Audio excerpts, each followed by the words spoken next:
Dans cette vidéo, je vais te montrer le processus de rendu d'un projet d'intérieur dans l'Union 23.1 avec toutes ces nouvelles fonctionnalités.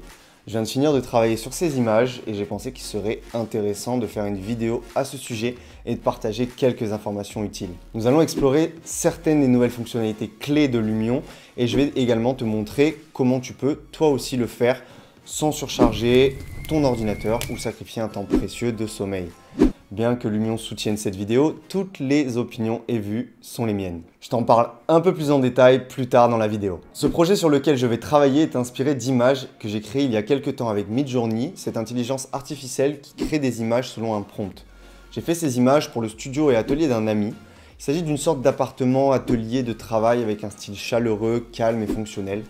Comme tu le sais, j'aime beaucoup les plantes, le bois, les atmosphères propices au voyage et à la création. J'ai conçu ce projet en tenant compte d'une série d'images et petites vidéos que j'ai pu faire dans le sud de la France et en Espagne en m'inspirant des couleurs, des matières, de la végétation, des odeurs, des vibrations des lieux, ce que je considère également comme très important. L'idée est de placer certains des éléments, matériaux et plantes à partir de la bibliothèque Lumion. Seul le travail de base est modélisé dans SketchUp. C'est une base très simple avec quelques éléments modélisés importants comme les plinthes, les fenêtres, etc. N'oublie pas que Lumion est également compatible avec des logiciels tels que Revit, 3ds Max, mais dans ce cas, nous allons utiliser SketchUp, plus simple et plus rapide pour ce genre de travail. Pour ma part, j'utilise SketchUp et 3ds Max dans mon travail de tous les jours. Dans ce projet, il y a trois matériaux principaux. Les murs et ces arches au plafond qui sont de la même matière, le sol qui est conservé tel quel, un sol typique des habitations du sud de la France, et enfin le bois qu'on retrouvera sous différentes nuances.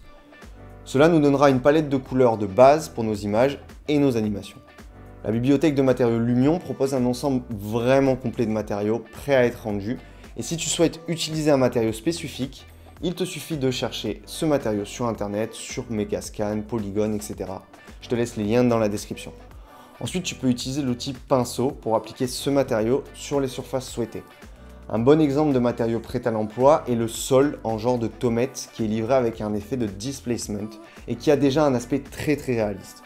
Si tu souhaites modifier un matériau ultérieurement, tu peux toujours le faire dans l'éditeur de matériaux qui est ici. Tu peux également importer tes propres matériaux que tu peux modifier dans l'éditeur. Par exemple, moi j'ai appliqué un matériau de béton enduit sur les murs de chez Megascan, qui me paraissait vraiment intéressant et se rapprochant de ce qui existait. Quant au verre des vitres, j'ai laissé le matériau par défaut en gérant la réflexion. Une des autres fonctionnalités qu'offre Lumion est la possibilité d'ajouter des imperfections. J'ajoute donc des petits défauts esthétiques légers sur les murs, le sol, pour vraiment recréer cette ambiance vivante d'un appartement.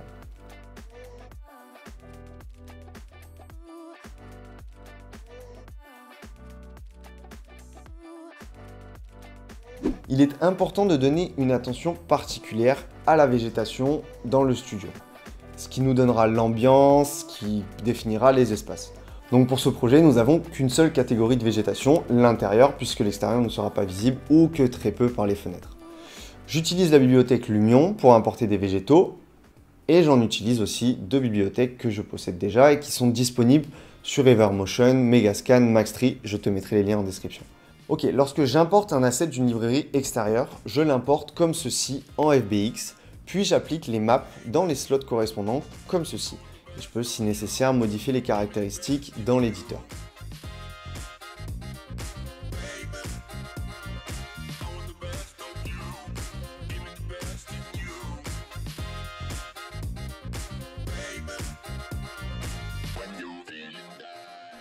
Lors de la recherche d'éléments, tu peux utiliser la barre de recherche pour filtrer et trouver l'élément exact que tu souhaites dans la librairie Lumion. Ça, c'est vraiment cool. Pour ce qui est des pots et de certains assets, par exemple, je vais en utiliser de la bibliothèque Megascan car je les trouve un peu plus rustiques et sympas. Le processus d'importation reste exactement le même. Je l'importe et j'ajoute les maps. Un conseil pour tout le monde, c'est si tu ne trouves pas les assets nécessaires à ton projet dans la bibliothèque du logiciel que tu utilises, peu importe le logiciel, n'hésite pas à prendre plus de temps à essayer d'en trouver des gratuits sur le net ou même d'acheter des bibliothèques. Cela te fera gagner du temps et c'est vraiment un bel investissement sur du long terme. Je te mets des bibliothèques en commentaire épinglés. Voici plus ou moins tous les assets et mobiliers que je vais utiliser. J'aime bien tout importer, que ce soit de la bibliothèque interne mais aussi externe. Je les ai soigneusement rangés dans des calques. Ensuite, il me reste qu'à placer, organiser et donc créer mon projet. D'ailleurs, si tu es étudiant ou professionnel, tu peux bénéficier d'une remise de 10% sur l'achat d'une licence pro avec le code LUMIONDELIO10. Je te laisse le lien dans la description, n'hésite pas à aller faire un tour et regarder tout ça. Sur ce, on retourne à la vidéo. Parlons maintenant de l'ajout de mobilier dans Lumion. L'un des aspects les plus importants d'une image reste ici le mobilier, car il donne beaucoup de vie à notre image. Dans ce cas-ci, la majorité de la vie de notre image se trouvera dans les plantes et le mobilier, et c'est pourquoi la bibliothèque que tu utilises est vraiment hyper importante pour cette étape. Donc dans la bibliothèque Lumion, tu trouveras de nombreux éléments de mobilier qui donneront beaucoup de style et de vie à ton image, peu importe le style et le projet sur lequel tu travailles. Pour placer les meubles dans Lumion, il suffit de sélectionner la catégorie, de choisir l'élément souhaité et de le placer dans ton projet. D'ailleurs, notre ami Roger ici nous sert de référence pour l'image. J'ajoute des éléments tels que des tables, des chaises, des tabourets, livres et différents éléments décoratifs. L'attention au détail est vraiment importante ici.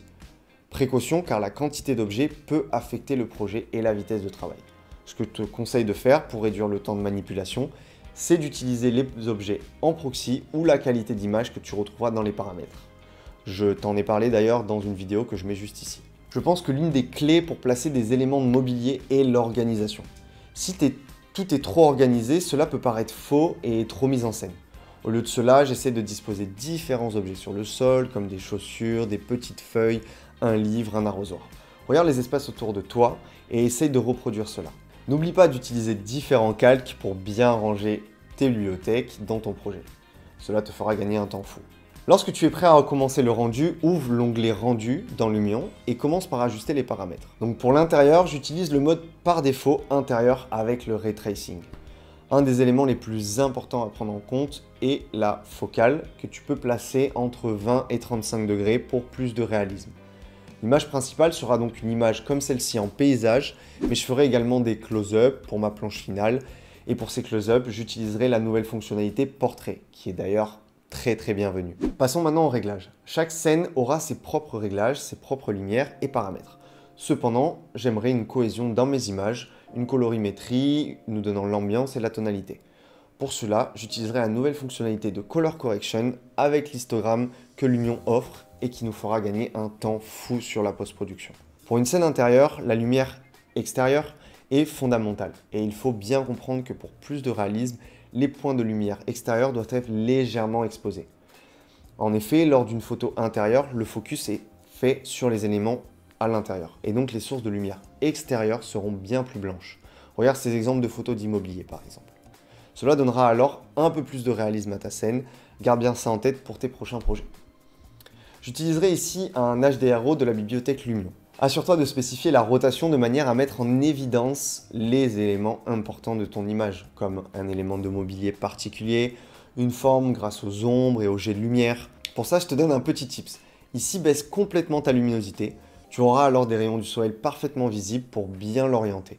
Et si tu décides d'utiliser un soleil et non un ciel nuageux. Ensuite, je la remets environ à 80-90%. Bien, passons maintenant à la nouvelle fonctionnalité tant attendue, le Ray Tracing. Je te fais un rapide topo sur ce qu'est le Ray Tracing.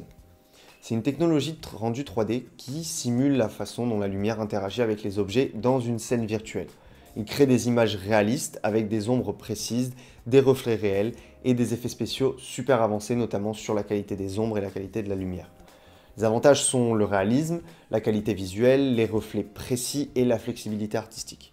Cependant, cela peut être super exigeant en termes de puissance de calcul et de temps de rendu. En résumé, le Ray Tracing donne vie à des nouveaux mondes virtuels incroyablement réalistes et immersifs. Maintenant que tu en sais un peu plus, passons aux paramètres. Il n'y a pas grand chose à ajouter car en réalité, les styles prédéfinis et le Ray Tracing que nous avons déjà sont une excellente base. Et ça, c'est vraiment top. C'est ainsi que je règle le reste de mes paramètres. Comme tu peux le voir, rien d'extraordinaire, c'est assez normal pour une scène intérieure. Le Ray Tracing, je ne le pousse pas trop car cela alourdira la scène et ça ne sert pas à grand chose. Je place cependant entre 6 et 8 rebonds sur ma scène finale pour plus de réalisme. Le denoiser est placé selon l'envie. Personnellement, je n'aime pas trop quand une image est trop lisse car cela efface trop les réflexions et donne un côté un peu faux. Pour cela, j'ai testé plusieurs réglages. Les meilleurs, selon moi, pour l'instant, sont un nombre de rayons compris entre 1000 et 1400, un nombre de rebonds compris entre 6 et 8 et un firefile de 20%. Ok, la saturation et la température des couleurs, une nouvelle fonctionnalité dont je t'ai parlé juste avant, a aussi vu le jour et je l'apprécie beaucoup. C'est donc la Color Correction. L'interface pour les boutons de découpage dans la correction des couleurs a été améliorée. Maintenant, à chaque fois que tu ajustes quelque chose comme l'exposition, etc., l'histogramme te montre les changements en temps réel. Plus besoin de cliquer sur aperçu de rendu à chaque fois pour tes nouvelles modifications. Tout est là. Je règle donc les paramètres pour donner le mood global de la scène finale et je finirai d'ajuster tout cela dans Lightroom ou Photoshop un peu plus tard. Donc pour la sortie des rendus, je te recommande d'exporter dans une résolution très élevée et la meilleure.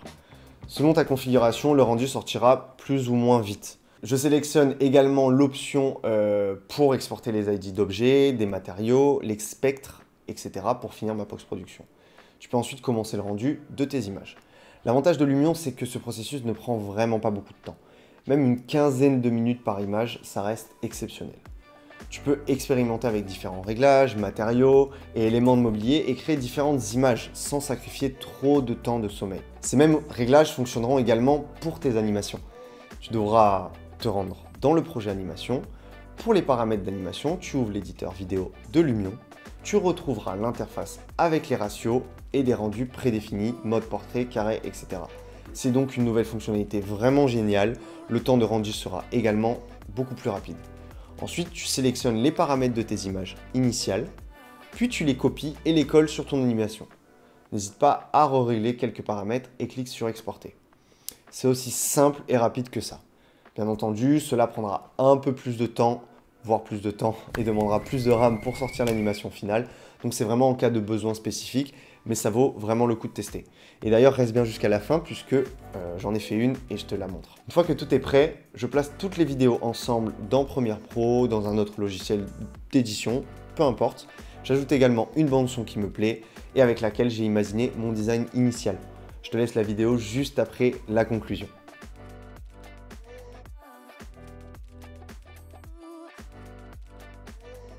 Ok, donc mon avis sur la nouvelle mise à jour et éventuellement ces petits problèmes. Comme tu l'as pu remarquer, je suis vraiment hyper enthousiaste à propos de la nouvelle version. Elle a tellement de potentiel et résout la plupart des choses que je n'aimais pas tellement dans Lumion, notamment sur la partie intérieure. En même temps, c'est un outil assez facile à utiliser et de plus en plus. Et il nous donne des options pour aller vraiment dans les paramètres avancés. Et dans l'ensemble, c'est un outil vraiment cool qui te permet de gagner beaucoup de temps, d'avoir des matériaux et des actifs de super haute qualité et de rendre tout le processus beaucoup plus agréable et simple. Ce n'est pas pénible, c'est facile à utiliser et c'est très intuitif. Tu as vu qu'en rien de temps, j'ai pu rendre des images hyper réalistes. Il te faut un mood global, des bons assets, des bonnes textures, de haute qualité et une belle lumière et voilà. Le petit bémol que j'émettrai est qu'avec toutes ces nouvelles fonctionnalités, le logiciel requiert une puissance de calcul très haute et deviendra peut-être difficile d'utilisation selon la configuration du PC, ce qui peut freiner son utilisation. Sinon, le projet entier est disponible sur mon Behance, le lien est dans la description. Maintenant, si tu souhaites essayer Lumion pour te faire une idée, les liens importants seront également dans la description. Que penses-tu des résultats? Est-ce que tu utilises Lumion ou un autre logiciel? Laisse-moi un commentaire ci-dessous, j'aimerais beaucoup en discuter avec toi. Pour plus de tutoriels Lumion, consulte la playlist que je mets juste ici et je mettrai à jour bien évidemment de temps en temps. Merci à tous de m'avoir regardé, donne-moi des idées en commentaire et je vous verrai dans la prochaine vidéo. Ciao ciao!